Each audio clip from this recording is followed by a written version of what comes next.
I'm Chris, and this is Single Dad Homestead, brought to you from the beautiful Appalachian Mountains in Northeast Tennessee. Hey guys, I know it's been a few days.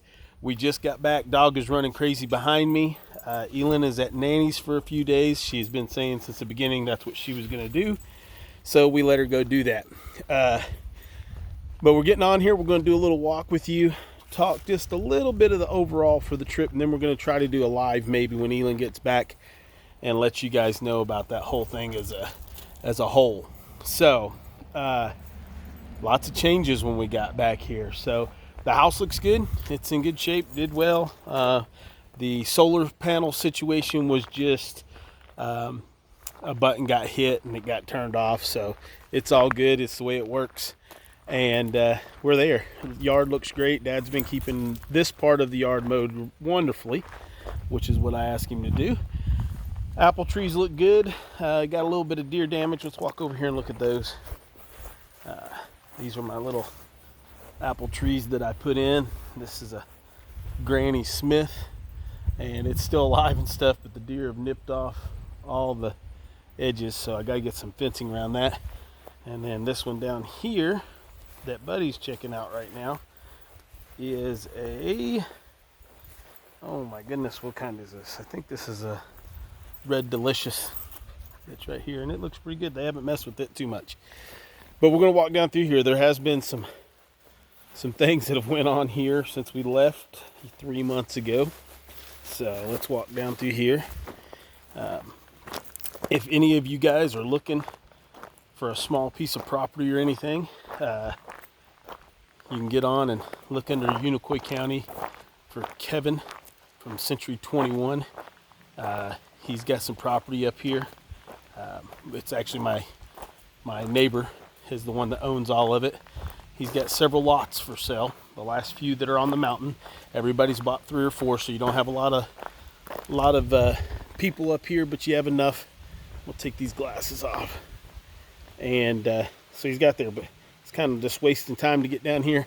So we own this whole section going down through here. There's Buddy, and we lost 3 big dead trees down here, and they fell all the way across. I'm gonna walk you down here and show you this, and then I'm gonna show you the yard. Uh-oh, Buddy found him a stick. There he goes, guys. He's crazy. He loves being back on the mountain, and so do I. So this is the jungle that I got to start getting taken care of. This is the whole secret road that Elin talks about all the time and walks you guys down with the dog and stuff. And it's probably 7 or 8 feet tall. So we have this big tree that fell down, which was dead. Still got some good wood in it. We'll probably try to get that out. But then we have this big monster that fell, and it came from across the creek. So I got to get in here and work the creek because it's dried up my creek, guys. It's almost completely taking this up. We actually have 2 creeks. There's a creek here, creek about 10 yards over. This is Clear Branch, and then Red Fork lays behind it. So we got to get this moved and get it fixed up. There's some more clogs up that way. So it'll be some good wood to have, but it actually went across, broke down the fence, and is across the secret road. So we've got to go get that taken care of as we go. So lots of things to do when you take 3 months and leave the area. So you guys will be following along on those journeys as we go. So let's walk up here and show you the bottom fields of the there goes Buddy again. Woo, and he zooms by. We'll walk up here. I keep umming a lot today, so let's walk up here, show you this bottom, show you what's going on up here, and then we will talk about whatever. So I've had several comments, a couple of emails telling me I should start a second channel, guys, and just do it on our adventures versus having the channel set up for homesteading and then doing the adventures on there. I don't think that's a good idea, but some people tend to think that is. Tell me what you think down below in the comments. If that's something you think is a good idea or a bad idea, or I don't know, whatever it is. So I'm still tired. We took 2.5 days and relaxed and just chilled out. Kind of caught our breath and went at it because we've got a lot to do. So as you know, we sold all the animals on the homestead before we left.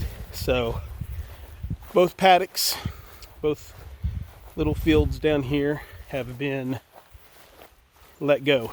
I told Dad not to worry about them. So here's what they look like. That's about 6 foot tall.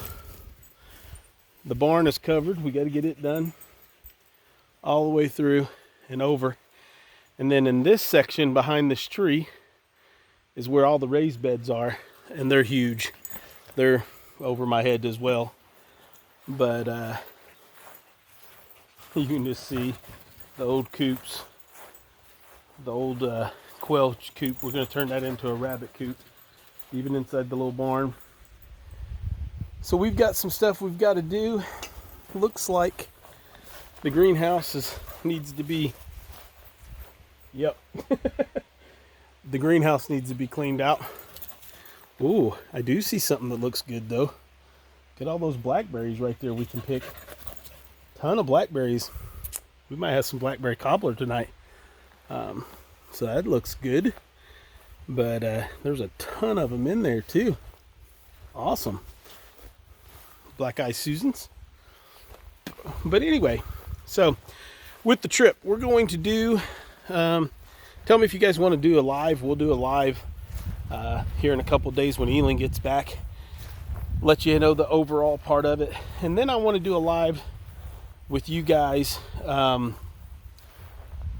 an underlining reason that we went on this trip, and I knew it from the beginning, and that was just to see with my own eyes what was going on. You know, we hear the news, we hear YouTubers get on here, we hear people talk about the state of where we're at in the country, and you know how the people are and stuff. And well, I wanted to go see. I know that was probably a little dangerous with a 9-year-old, but I'm pretty secure in our safety when we go. And well, guys, we can talk about it later, but I think it's a lot worse out there than what people think.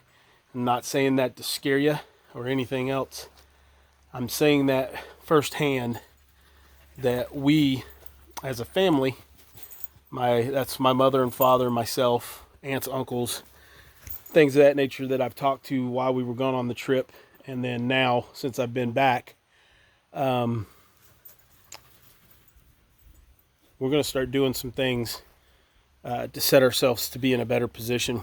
I want to make a distinction between something too.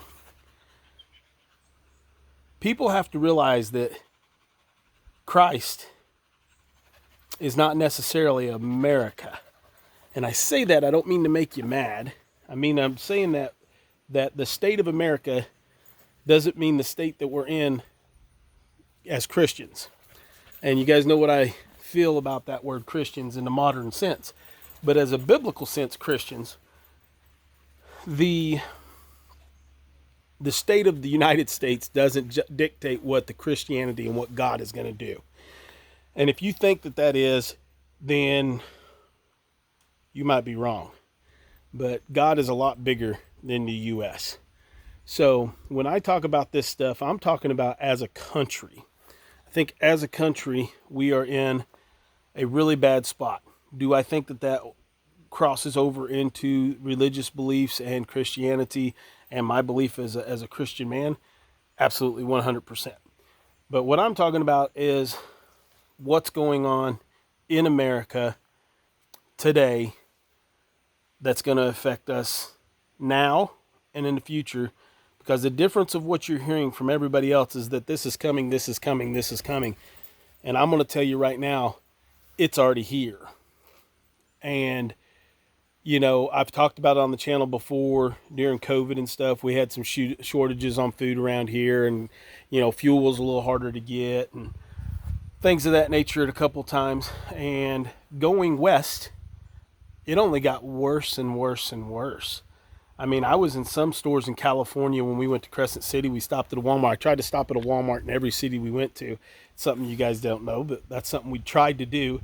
And the reason we did that was to see if it was true with the demographics of if this was a lower income area or this was a higher income area, where the difference. And it is.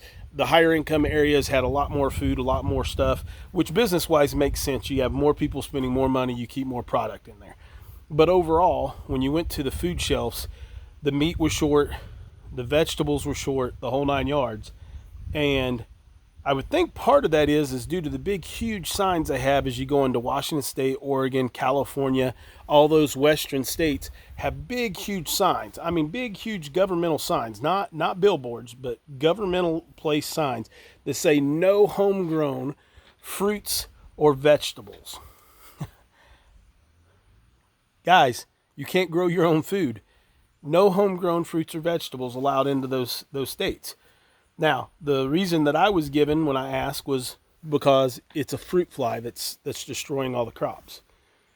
Well, I'm going to make some people on the West Coast mad, and I'm going to make some other people probably mad too, but okay, get mad. I'm not real worried about it. It's a parasite. A lot of the stuff for California, not as much Oregon and Washington because they have sustainability, have literally killed the other states that are around them. California has sucked dry every resource that Columbia or that Oregon has through the Columbia River and Washington State, and you know, going out to Colorado, the Colorado River. Now they're talking about that they want to pump water all the way from the Mississippi to California. And then I get the argument, they're the largest agricultural producer in the United States of America. They produce, you know, blah, blah, blah percentage of this. Well, they produce it because they have to get water from everybody else, from deals that they made 100 years ago where they were stealing from areas that weren't developed. And I say stealing, but you guys know what I mean. Taking water or getting water through a treaty plant or whatever. And California wouldn't exist in the manner that it does if it wasn't for everybody else. And I'm not laying everything on California. I'm just telling you that it's crazy. We had a conversation with 3 different farmers that were large commercial farmers. And I actually got really mad at them because they were talking about that they were down, instead of having thousands and thousands of acres out through Kansas and those areas, that they were down to, you know, 800 acres because every one of their farms have been bought by Bill Gates. Every farm that they have has been bought by the same guy, same corporation, same entity of this. But Bill Gates now owns the majority of the big farms. And I mean majority, I mean over 50% of your agricultural industry is there. Now, why? Why is he buying up these properties? I don't know. This is not a conspiracy thing. This is not anything else. It's just me being concerned about where it's at. Why are Amish people being rated because they're living their lifestyle and what they want to do by the U.S. government for raising fresh homegrown meat that's there? Why is our soil being contaminated like Jess and Maya's down at Roots and Refuge through a reputable company that is providing soil and has provided soil for a long time, and now they're getting duped in even to having some of this stuff? Why is it mandated that these farmers have to use this stuff to help kill the weeds in the grass but make the grass grow better for their cattle on their cattle fields, when that's pretty well made a standard across the board that they're being mandated to do and use to keep out some of these weeds? We saw signs all the way out for this weed or that weed, or this area is to kill out the invasive fireweed or whatever it may be. That was brought in somehow in some way, but you know, it's crazy. We'll get into it more. We'll do that on a live. I probably won't have Elin present for that one because I don't think it's something she needs to talk about right now. We've talked about it. You need to talk about it with your children, and you need to prepare yourself to do whatever you need to do. So, You guys know my idea on prepping. I think prepping naturally progresses into homesteading, and then homesteading is the ultimate key to get yourself to be self-reliant. But with that being said, we're going to start prepping a little bit more like I used to do back in the day when I didn't have the properties and things of that nature to grow my food and stuff. There's going to be some things that we go and we start putting up, sugar, salts, honey, things that we can put up that are going to be harder to get in most cases. So we'll share that with you. Maybe we'll do a whole series on it and see what it is. I want to show you guys. Let me walk over here on a totally different note, which is a good sign. We have a lot of natural milkweed on our property, and it is absolutely covered with monarch butterflies right now. And let's see if you can see these. I see some zinnias and stuff down here growing, but I mean, there are, I don't know if you can see them, but right here, that's all milkweed right there. Can you see all the butterflies on them? There are hundreds of butterflies in there. This is a little better view. You can see there's the barn and the chicken coop, the extra thing. That's going to become a cabin soon. This all has to be cut. This is going to be next few days. This is my garden, guys, this year. It's sad. It really is sad. I saw a couple volunteer plants up here, so I hope I didn't throw too much stress on you. I just want to be honest and real with you. I know I've been away from watching a lot of videos, but I saw some of Doug's stuff where Doug from Doug and Stacy Off Grid, where he's posting, and that's kind of all I want to do is just give you the real dirty, what's there and what I saw.